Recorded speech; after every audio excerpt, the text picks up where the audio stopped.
Es un ron que tiene un color ámbar perfecto para hacer coctelería premium.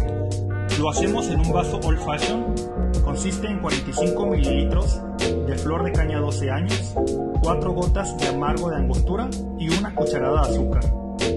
Agregamos todos los ingredientes en un vaso con hielo, agitamos todos los ingredientes, colamos sobre un bloque de hielo